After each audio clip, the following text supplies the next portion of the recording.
Morning बच्चों। हमने कार्बनिक यौगिकों के विश्लेषण एवं शुद्धिकरण अध्याय के अंतर्गत अभी तक उनके शोधन की प्रक्रियाओं और तरीकों को देखा। इसके बाद हमने उसका गुणात्मक विश्लेषण देखा और अब हम गुणात्मक विश्लेषण करने के बाद की स्टेप में आते हैं। जब हम किसी कार्बनिक यौगिकों का अध्ययन करते हैं तो हमें उसके शुद्ध रूप में प्राप्त करने के पश्चात उसमें कंपोजिशन, उसके संगठन को जानने की जरूरत होती है। और जब ये मालूम चल जाता है कि उसमें कौन कौन से तत्व मौजूद हैं तो हमें उन तत्वों की भारात्मक यानी मात्रात्मक विश्लेषण की भी आवश्यकता पड़ती है। तो अब हम उस संबंध में अध्ययन करेंगे कि कोई भी तत्व किसी कार्बनिक यौगिक में विद्यमान है तो वह कितनी मात्रा में, कितने ग्राम, मतलब मात्रा में, भार के रूप में कितना मौजूद है। तो अब हम देखेंगे कार्बनिक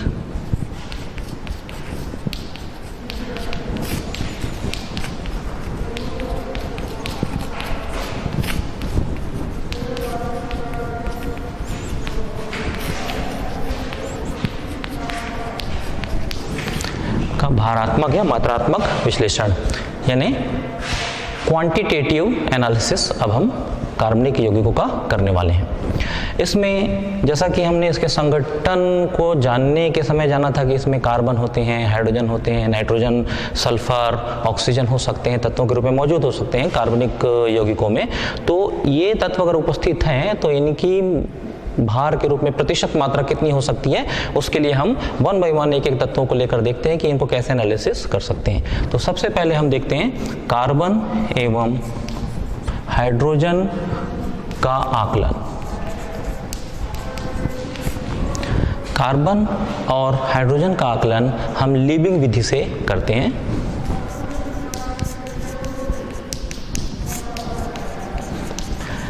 लीबिंग विधि के माध्यम से कार्बन और हाइड्रोजन का आकलन करने से संबंधित चित्र बोर्ड में लगा हुआ है, हम इसको समझने की कोशिश करते हैं। यह विधि इस सिद्धांत पर आधारित है कि जब इस उपकरण में कार्बन डाइऑक्साइड रहित ऑक्सीजन की उपस्थिति में कार्बनिक पदार्थ का दहन किया जाता है इस भट्टी में, तो कार्बन डाइऑक्साइड और पानी बनते हैं, H2O बनता है और उसकी मात्रा को हम पोटेशियम हाइड्रोक्साइड और कैल्शियम क्लोराइड द्वारा अवशोषित करके उसकी प्रारंभिक और अंतिम मात्रा के अंतर को निकालकर गणना कर सकते हैं। तो सर्वप्रथम हम इस उपकरण को समझने की कोशिश करते हैं। यहाँ पे एक नली होती है, उस उपकरण के प्रारंभ में एक भट्टी से जुड़ी हुई रहती है, ये भट्टी है। इस भट्टी से संबंधित नली में शुष्क ऑक्सीजन गैस प्रवाहित की जाती है। शुष्क ऑक्सीजन, शुद्ध एवं शुष्क ऑक्सीजन जिसमें कार्बन डाइऑक्साइड ना हो। इस नली में जो भट्टी है इसके अंतर्गत एक ट्यूब है जिसमें कॉपर की गाज एक पट्टी लगी हुई होती है, ये कॉपर गाज है। नीचे एक ट्रे है जिसमें कार्बनिक पदार्थ को रखा जाता है। इसमें वो कार्बनिक पदार्थ रखा जाता है जिसकी निर्धारित मात्रा लेकर हम दहन करने वाले हैं। इसके पश्चात कॉपर ऑक्साइड की एक जाली होती है। इसके बाद फिर एक कॉपर ऑक्साइड का गाज लगा हुआ होता है, पट्टी लगी हुई होती है, जाली लगी हुई होती है, CuO लिखा हुआ है यहाँ पे, CuO गाज। ये एक भट्टी है जिसके अंतर्गत ये दहन की प्रक्रिया होती है। इस दहन प्रक्रिया के उपरांत जो निकलने वाली गैसें हैं वो एक U ट्यूब में, U आकार की ट्यूब से होकर गुजरती है। इस U आकार की ट्यूब में सल्फ्यूरिक अम्ल प्लस प्यूमिस का मिश्रण भरा हुआ होता है। सल्फ्यूरिक अम्ल का काम नमी को, जल की मात्रा को अवशोषित करना होता है। यहाँ से जो गैसेस निकल रही हैं, नमियाँ निकल रही हैं, वो आगे एक राउंड फ्लास्क में पहुँचती हैं। राउंड फ्लास्क में पहुँचती हैं ये, इसको स्टैंड के द्वारा अपन कर लेते हैं। इसमें पोटेशियम हाइड्रोक्साइड विलयन भरा हुआ होता है। इस पोटेशियम हाइड्रोक्साइड विलयन का काम इस प्रक्रिया के द्वारा उत्पन्न कार्बन डाइऑक्साइड गैस को अवशोषित करना होता है। तो पोटेशियम हाइड्रोक्साइड का विलयन कार्बन डाइऑक्साइड गैस को अवशोषित कर लेता है। इसे इस राउंड बॉटम फ्लास्क को हम फिर कनेक्ट कर देते हैं एक कैल्शियम क्लोराइड से भरी हुई एक नली से। कैल्शियम क्लोराइड जल का अच्छा अवशोषक होता है और ये इसमें नमी को प्रवेश नहीं करने देता, बल्कि इसमें उपस्थित नमी जो यहाँ जाती है उसको भी अवशोषित करता है। इस तरह से हम कार्बन और हाइड्रोजन के एक साथ आकलन करते हैं, जिसमें हम जिसको लिविंग विधि कहते हैं, उसके लिए हम ये उपकरण प्रयोग में लाते हैं। अब आइए हम देखते हैं इसके माध्यम से हम कार्बन और हाइड्रोजन की मात्रा का निर्धारण कैसे करते हैं, उसकी गणना कैसे कर सकते हैं।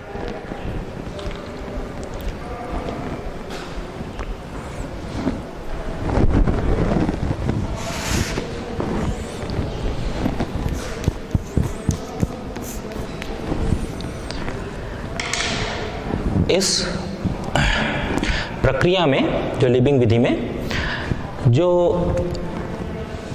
अभिक्रिया, ये प्रक्रिया प्रारंभ होने से पहले जो पोटेशियम हाइड्रोक्साइड का फ्लास्क था और कैल्शियम क्लोराइड का जो नली है उसका हम वजन ले लेते हैं।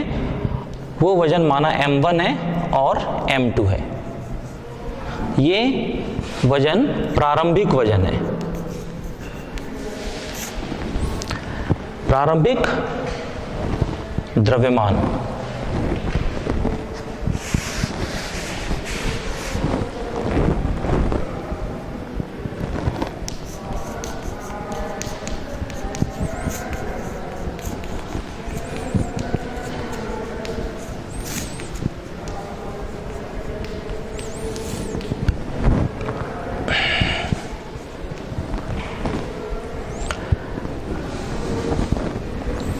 कैल्शियम क्लोराइड युक्त नली का प्रारंभिक द्रव्यमान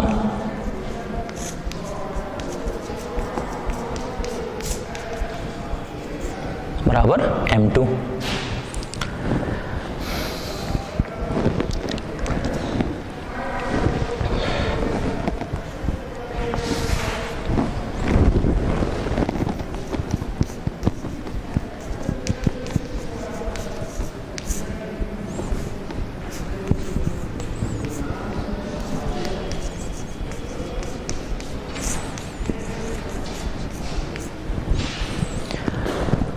जो कार्बनिक पदार्थ हमने लिया है उसका द्रव्यमान हम W मानते हैं, माना।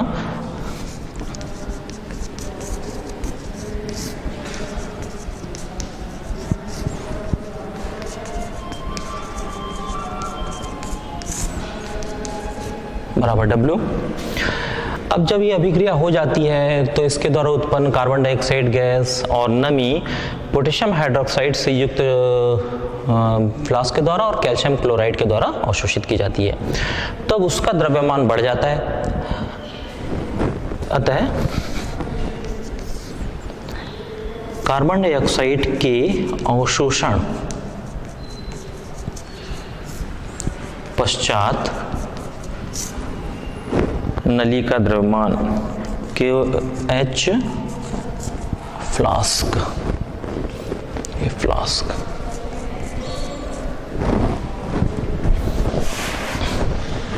इसे भी फ्लास्क कर लेते हैं।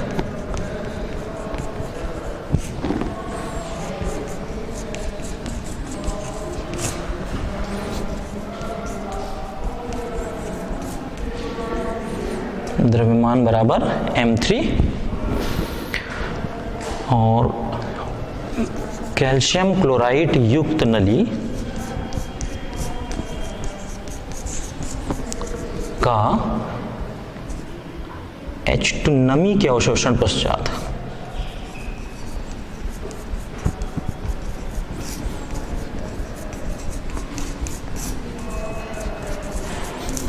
नमी अवशोषण पश्चात द्रव्यमान बराबर m4।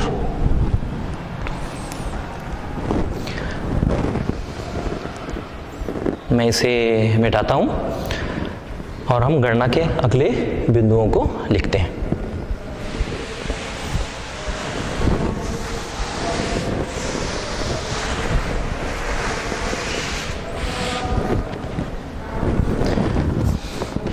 पोटेशियम हाइड्रोक्साइड विलियंस युक्त फ्लास्क का अंतिम द्रव्यमान और प्रारंभिक द्रव्यमान का अंतर हम लें तो हमें उस फ्लास्क में जितनी कार्बन डाइऑक्साइड गैस अवशोषित हुई है उसका द्रव्यमान प्राप्त हो जाएगा। अर्थात अवशोषित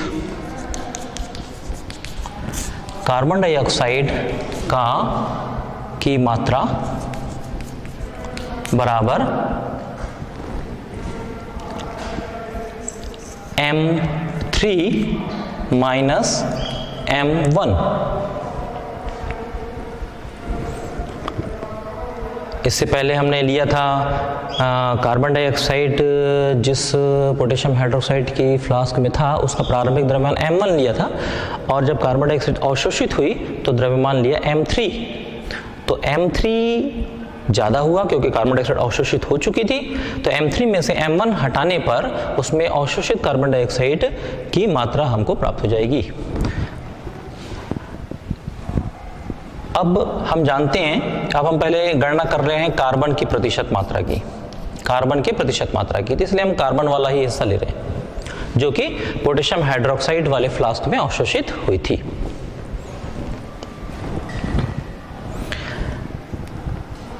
हम जानते हैं कार्बन डाइऑक्साइड का अणुभार होता है 44 ग्राम, कार्बन के 12 और ऑक्सीजन का 16 और 16।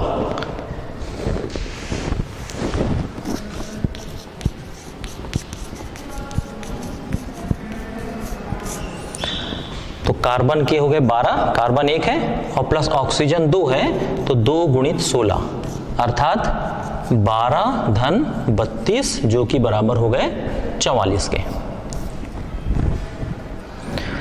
चूंकि 44 ग्राम कार्बन डाइऑक्साइड में 12 ग्राम कार्बन उपस्थित है,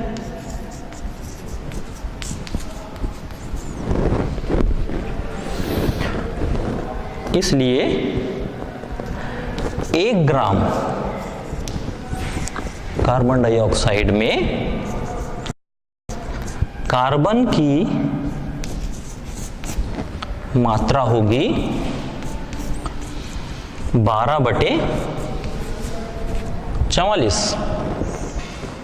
44 ग्राम कार्बन डाइऑक्साइड में एक ही कार्बन का परमाणु है अर्थात 12 ग्राम है, तो 1 ग्राम में कार्बन डाइऑक्साइड में कार्बन की मात्रा होगी 12/44।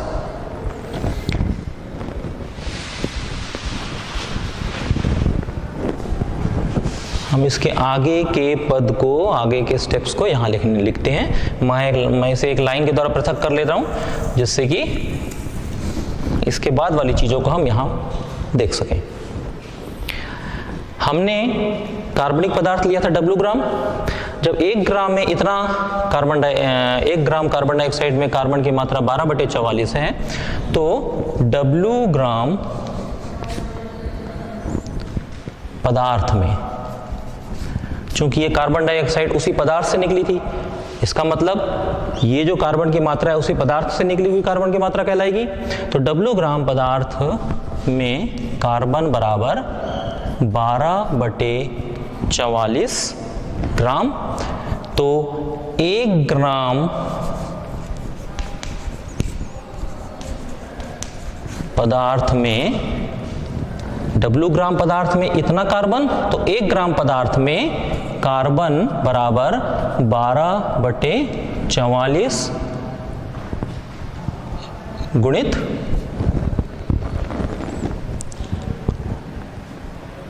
W, सॉरी,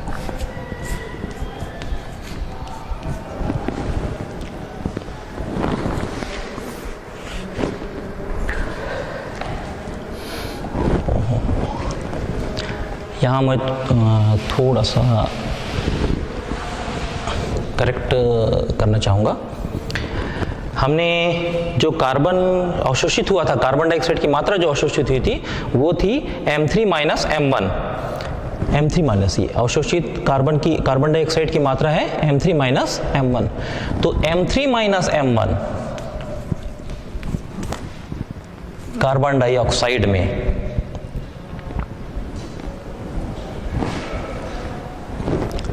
मैं इसे फिर से थोड़ा बेहतर ढंग से लिख लूँ।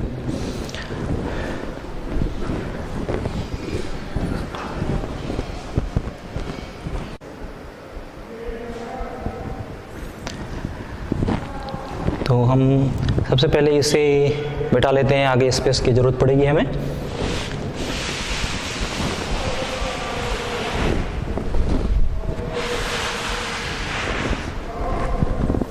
इसे मैं थोड़ा सा नीचे लिखना चाह रहा हूं।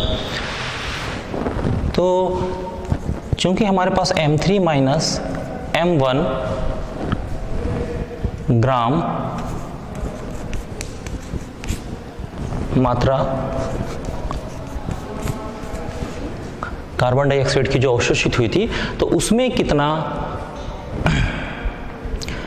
कार्बन होगा, तो उसकी मात्रा आ जाएगी में कार्बन बराबर 12/44 गुणित M3 माइनस M1। अब ये कार्बन डाइऑक्साइड की मात्रा जो अवशोषित हुई थी वो उसी कार्बनिक पदार्थ में से थी जो W ग्राम हमने प्रारंभ में लिया था। तो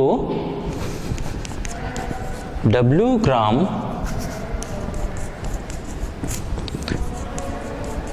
पदार्थ में कार्बन बराबर 12/44 गुणित M3 minus M1 upon W।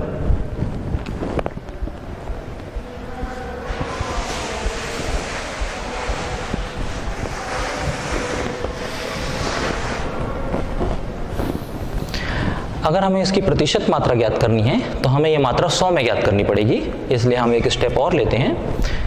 अतः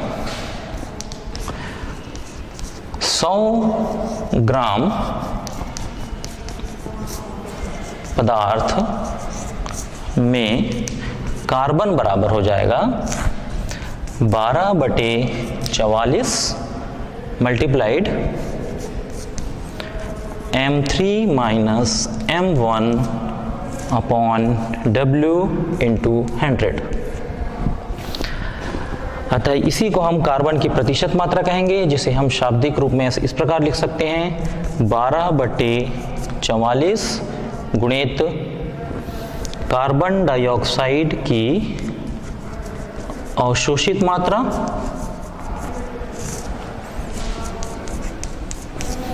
बटे कार्बनिक पदार्थ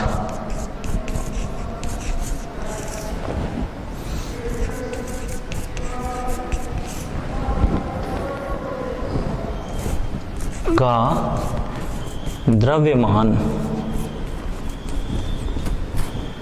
गुणित 100। तो इस प्रक्रिया के द्वारा हम कार्बन का प्रतिशत मात्रा निकाल सकते हैं। आप इसे नोट कर लें, फिर हम हाइड्रोजन की प्रतिशत मात्रा देखते हैं।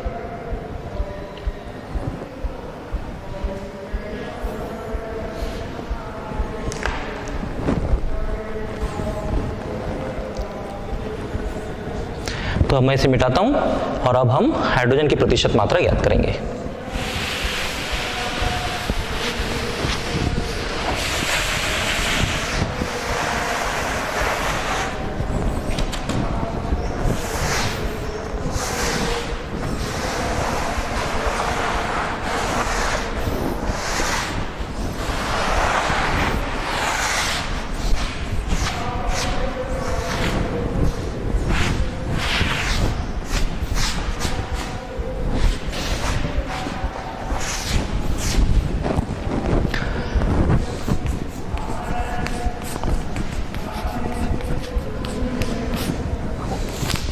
हाइड्रोजन की प्रतिशत मात्रा को ज्ञात करने के लिए भी हम इसी प्रकार के तरीके का इस्तेमाल करेंगे। क्योंकि कैल्शियम क्लोराइड की ट्यूब ने हाइड्रोजन की मात्रा को पानी के रूप में अवशोषित कर लिया था और जिसके प्रारंभिक और अंतिम द्रव्यमान को हमने घटाया था, तो हमने ये पाया था कि H2O की अवशोषित मात्रा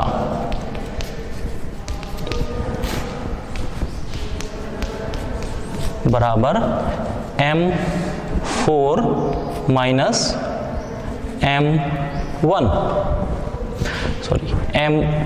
M4 माइनस M2। ये पानी की अवशोषित मात्रा थी जो कार्बनिक पदार्थ से उत्पन्न हुई थी और जो कैल्शियम क्लोराइड द्वारा अवशोषित की गई थी। पानी का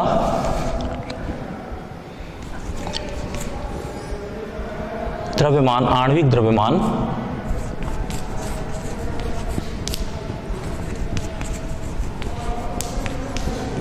बराबर 18, हाइड्रोजन के 2 धन ऑक्सीजन का 1 मतलब 16, 16 और 2 18। इसलिए 18 ग्राम H2O में हाइड्रोजन की मात्रा बराबर 2। अतः 1 ग्राम पानी में हाइड्रोजन की मात्रा बराबर 2/18। इसलिए हमारे पास कितना पानी अवशोषित किया गया था उस कार्बनिक पदार्थ से? M4 minus M2। अतः M4 माइनस M2 ग्राम H2O में हाइड्रोजन की मात्रा बराबर 2/18 गुणित M4 माइनस M2। क्योंकि ये पानी के अणु उसी W ग्राम का प्रारंभिक में हमने जो कार्बनिक पदार्थ लिया था उसमें से प्राप्त हुए हैं, अतः हम लिख सकते हैं अतः W ग्राम पदार्थ में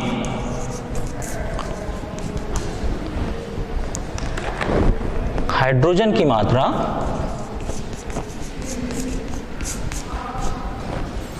बराबर 2/18 गुणित M4 माइनस M2।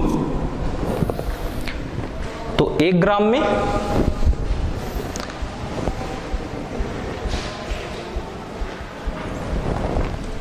इसलिए 1 ग्राम में हाइड्रोजन की मात्रा बराबर 2/18 गुणित M4 minus M2 upon W।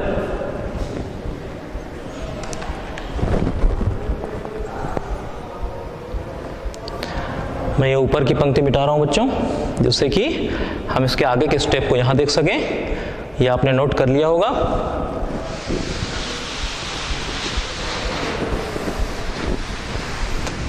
जैसा कि इससे पहले हमने कहा कि हम भार का आकलन प्रतिशत के रूप में करते हैं सुविधा के लिए, तो यहां पर हम प्रतिशत में ये मात्रा निकालने के लिए हमें 100 में इसकी मात्रा ज्ञात करनी पड़ेगी।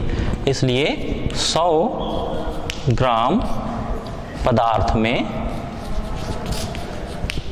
हाइड्रोजन की मात्रा बराबर 2/18 गुणित M4 minus M2 upon W into 100। शब्दों में लिखे हम तो हाइड्रोजन की प्रतिशत मात्रा बराबर 2/18 गुणित पानी की अवशोषित मात्रा अपॉन कार्बनिक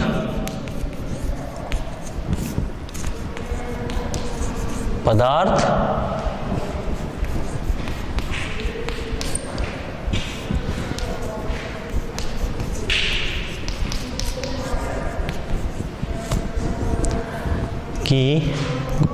का द्रव्यमान गुणित 100। मैं इसे मिटा रहा हूं और इस सूत्र की सहायता से हम हाइड्रोजन की प्रतिशत मात्रा की गणना कर सकते हैं।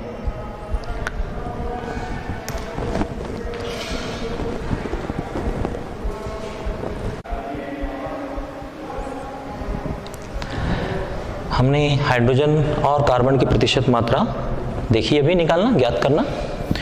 मैं इसे मिटाता हूँ और हम देखेंगे कि किस प्रकार अन्य तत्वों की प्रतिशत मात्रा ज्ञात कर सकते हैं।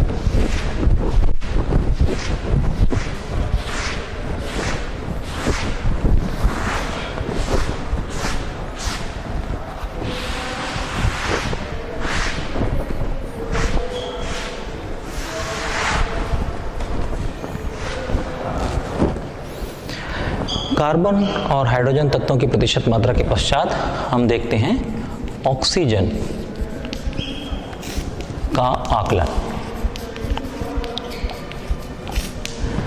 जैसा कि इसके गुणात्मक विश्लेषण के सामने हमने बात किया था कि ऑक्सीजन का अप्रत्यक्ष रूप से विश्लेषण किया जाता है, जिसमें कि ऑक्सीजन की मात्रा हम डायरेक्टली नहीं निकालते, वरन अन्य तत्वों को निकालने के पश्चात हम ऑक्सीजन की मात्रा को मान लेते हैं। जैसे कि 100% कोई पदार्थ है हमारे पास में, पूरा पदार्थ है, तो उसमें अन्य तत्वों की गणना, जैसे कार्बन, हाइड्रोजन, नाइट्रोजन और अन्य तत्व अगर उपस्थित हैं तो उनकी गणना करते हैं, और उनकी गणना करने के पश्चात समस्त योग को 100 में से माइनस कर देते हैं, घटा देते हैं। ऐसा करने पर जो मात्रा बच जाती है वो ऑक्सीजन की प्रतिशत मात्रा कहलाती है। तो इस प्रकार ऑक्सीजन की प्रतिशत मात्रा ज्ञात करने के लिए कोई प्रत्यक्ष तरीका नहीं है, इसे हम अप्रत्यक्ष तरीके से ज्ञात करते हैं। अब हम नाइट्रोजन का आकलन कैसे करते हैं ये देखते हैं। नाइट्रोजन का आकलन करने की दो विधियां हैं, जिसमें से हम पहला ड्यूमा विधि को देखेंगे।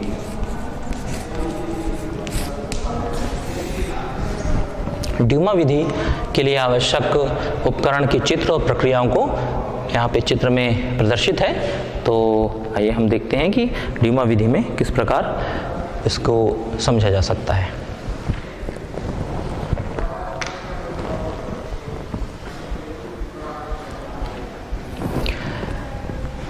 ड्यूमा विधि भी कार्बन और हाइड्रोजन के आकलन की विधि की तरह ही एक भट्टी है, एक हिस्सा है जहाँ पे दहन की प्रक्रिया होती है कार्बनिक पदार्थ के, और ये दहन शुष्क कार्बन डाइऑक्साइड की उपस्थिति में किया जाता है। शुष्क कार्बन डाइऑक्साइड इस नली के द्वारा प्रवेश करती है। इस भट्टी के अंदर की जो एक कांच की पट्टी बनी हुई है, इसके अंदर कॉपर ऑक्साइड की एक जाली लगी होती है, CuO कॉपर ऑक्साइड। एक जाली लगी होती है, एक हिस्सा लगा होता है जिसमें पदार्थ, जिसका हमने W ग्राम प्रारंभिक मात्रा ली हुई है, वो रखा हुआ होता है। इसके अलावा कार्बन क्यूप्रिक ऑक्साइड के बड़े बड़े कण यहाँ पे लगे हुए होते हैं, और कॉपर का चमकीला सर्पिल आकार की एक ट्यूब भी यहाँ पे लगी हुई होती है, एक जालीनुमा संरचना यहाँ पे लगी हुई होती है। शुष्क कार्बन डाइऑक्साइड जब अंदर से प्रवेश करती है तो क्यूप्रिक ऑक्साइड के कण और उनकी पट्टियों और उस सर्पिल आकार के कॉपर की उपस्थिति में इस पदार्थ का दहन होता है। कॉपर ऑक्साइड की उपस्थिति में दहन के पश्चात जो पदार्थ निकलते हैं, जिनमें से अगर कार्बन है तो वो कार्बन डाइऑक्साइड के रूप में निकल जाती है, क्योंकि वो प्रवाहित भी हो रही होती है यहाँ से। इसके अलावा पानी है वो वाष्पित हो जाता है, वो संघनन के द्वारा निकल जाता है। अगर इसमें नाइट्रोजन मौजूद है तो वो N2, अगर हम कार्बनिक पदार्थ में जो नाइट्रोजन है वो N2 के रूप में नाइट्रोजन गैस के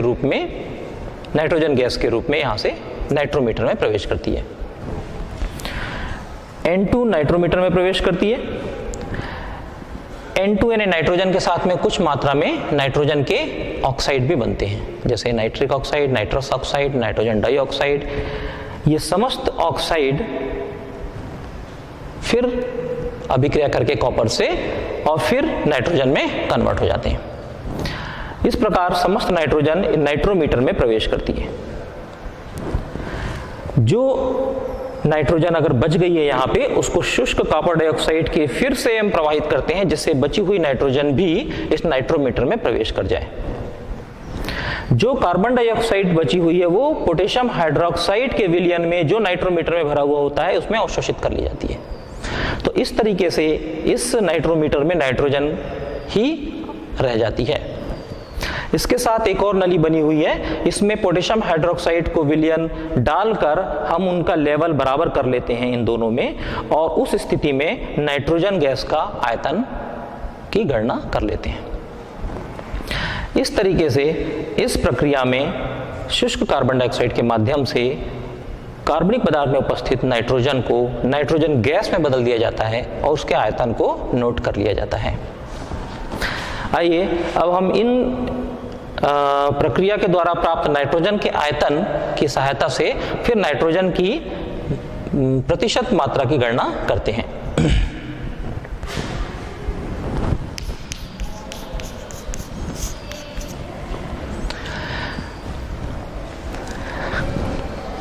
माना पदार्थ की मात्रा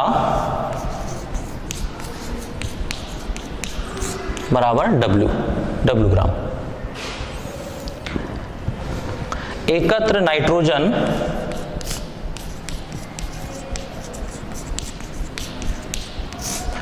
का आयतन बराबर VMM।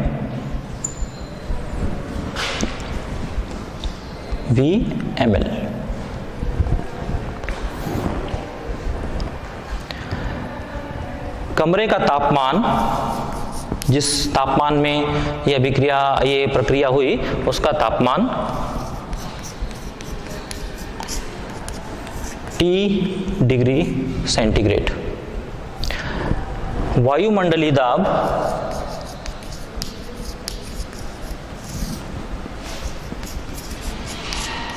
बराबर P।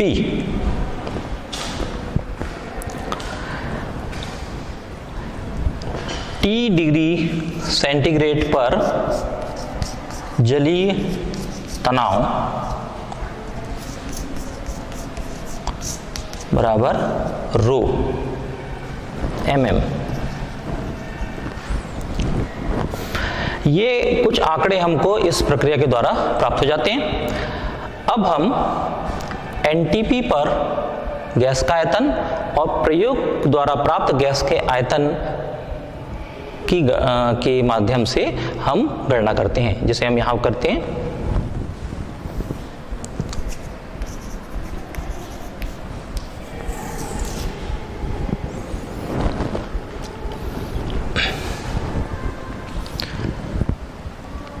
प्रयोग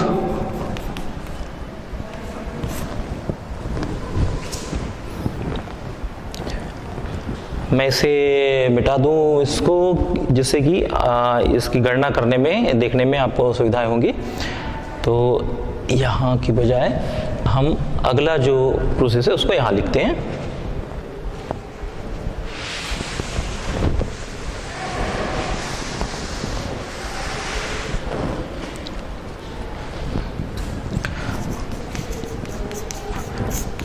प्रयोग द्वारा प्राप्त N2 का आयतन, प्रयोग द्वारा प्राप्त प्रेक्षण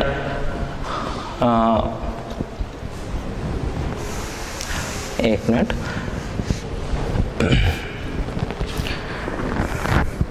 प्रयोग द्वारा प्राप्त आंकड़े,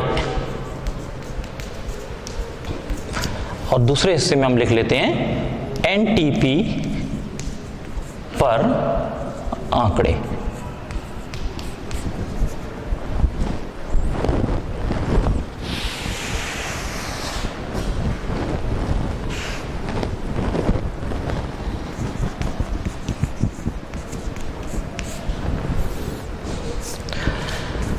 P बराबर जो दबाव है वो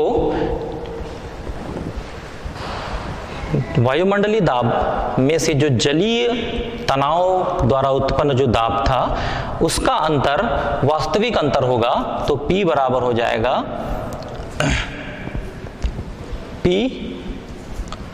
P1 बराबर P माइनस रो। ये P नाइट्रोजन का जो वायुमंडलीय दाब था, वायुमंडलीय दाब है, और रो जो है वो जलीय तनाव है। तो वायुमंडलीय दाब में जो जलीय तनाव को माइनस करेंगे तो वो जो प्रारंभिक दाब हमको दाब प्राप्त होता है। V1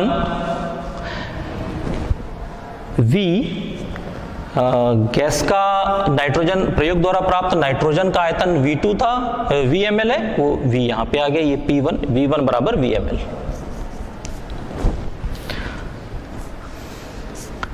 T1 केल्विन में अगर लिखें, जो तापमान हमने लिया था वो T डिग्री सेंटीग्रेड लिया था,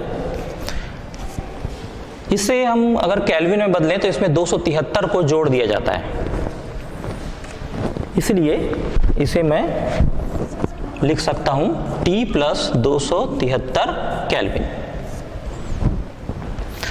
इसी प्रकार NTP पर हम प्रेशर P2 बराबर होगा 760 mm नॉर्मल टेम्परेचर प्रेशर पर आंकड़े। V2 हमें फाइंड आउट करना है, हमें प्राप्त करना है V2 का मान, इसलिए हम इसे ज्ञात करते हैं। T2 बराबर हो गया 273 केल्विन, जो कि नॉर्मल टेम्परेचर प्रेशर पे ये दाब है और ये तापमान है। ये आयतन हमें ज्ञात करना है। अब गैस समीकरण के सूत्र के माध्यम से हम गणना करेंगे। मुझे यहां पे फिर मिटाने की आवश्यकता पड़ेगी, तो इस हिस्से को आप नोट कर लीजिए।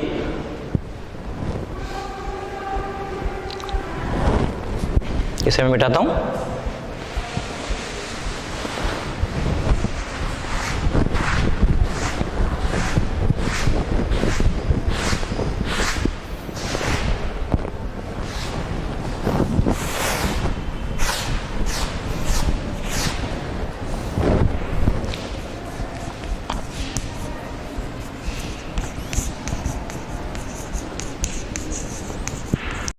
गैस समीकरण P1 V1 upon T1 equal to P2 V2 upon T2 से हम इसमें मान रखेंगे, तो हम ये पाते हैं P1 का मान हुआ P minus rho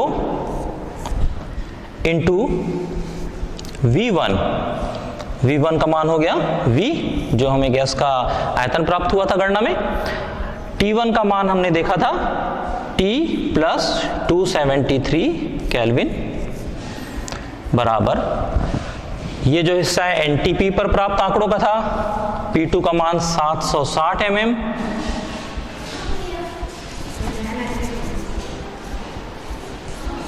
upon into, मैं इसे मिटा रहा हूं इस समीकरण को, या इससे थोड़ा सा हम नीचे लिखते हैं।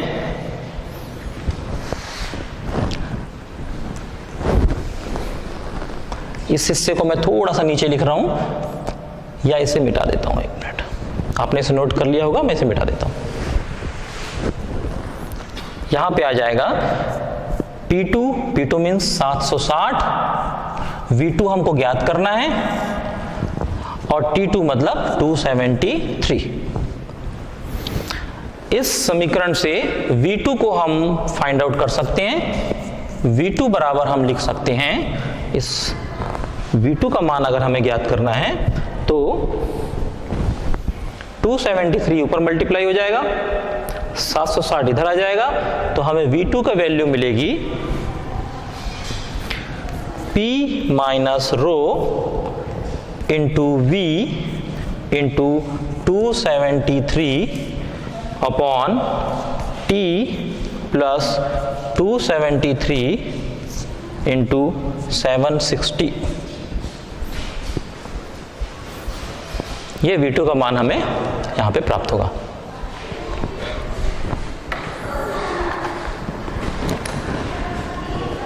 इसे आप नोट कर लें। तो हम इसके आगे के स्टेप्स को लिखें।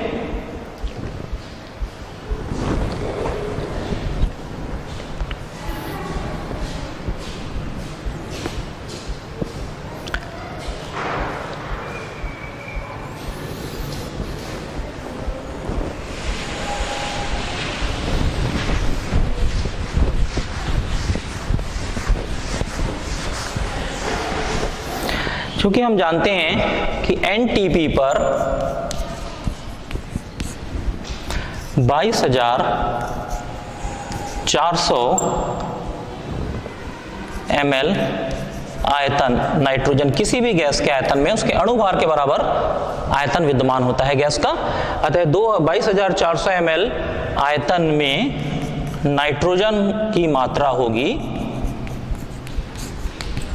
28। तो 1 ml आयतन में ये मात्रा कितनी होगी?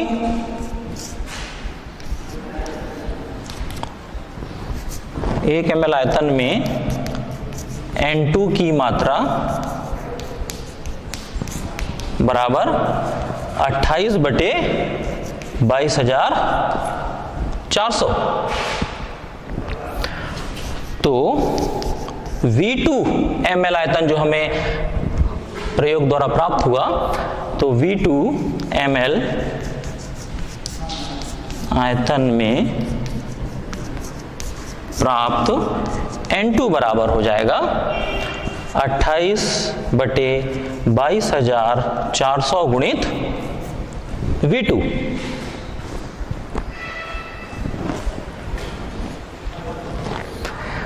ये पदार्थ की मात्रा जो हमें प्राप्त हुई है, नाइट्रोजन की जो मात्रा प्राप्त हुई है, ये इसी W ग्राम पदार्थ से प्राप्त हुई थी।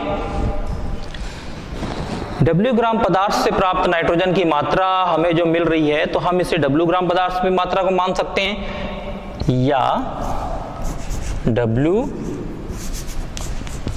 ग्राम पदार्थ से प्राप्त नाइट्रोजन बराबर 28/22,400 इंटू V2। इसके बाद आगे के हिस्से को मैं ऊपर लिखता हूं, जब तक आप इसे नोट कर लें।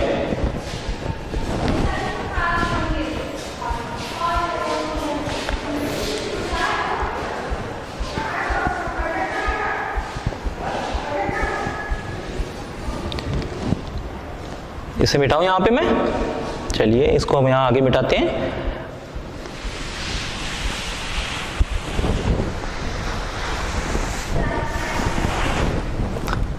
इस हिस्से में देखिए, ये जो V2 की मात्रा हमें प्राप्त हुई है, ये W ग्राम पदार्थ से प्राप्त हुई थी। तो चूंकि हम प्रतिशत मात्रा निकालना चाह रहे हैं प्रत्येक तत्वों की, तो नाइट्रोजन की प्रतिशत मात्रा निकालने के लिए यही हिस्सा हमको 100 में प्राप्त करना पड़ेगा। अतः 100 ग्राम पदार्थ में नाइट्रोजन की मात्रा बराबर 28 upon 22,400 into V2 upon W into 100। जहां V2 का मान हम इससे पहले निकाल चुके थे, जो मान P माइनस रो के रूप में एक फिगर, एक आंकड़े आए हुए थे, तो उस V2 के वैल्यू को हम यहाँ रखकर, पदार्थ की प्रारंभिक मात्रा यहाँ रखकर, और इस सूत्र की सहायता से नाइट्रोजन की मात्रा की गणना कर सकते हैं। ड्यूमा विधि के माध्यम से इस प्रकार हम नाइट्रोजन तत्व की गणना कर सकते हैं। तो अभी तक हमने तत्वों के भारात्मक आकलन के अंतर्गत कार्बन, हाइड्रोजन, ऑक्सीजन और नाइट्रोजन की ड्यूमा विधि के आकलन के तरीकों को हमने देखा। हम नेक्स्ट क्लास में इसकी दूसरी अन्य विधियां और दूसरे तत्वों के बारे में अध्ययन करेंगे। धन्यवाद।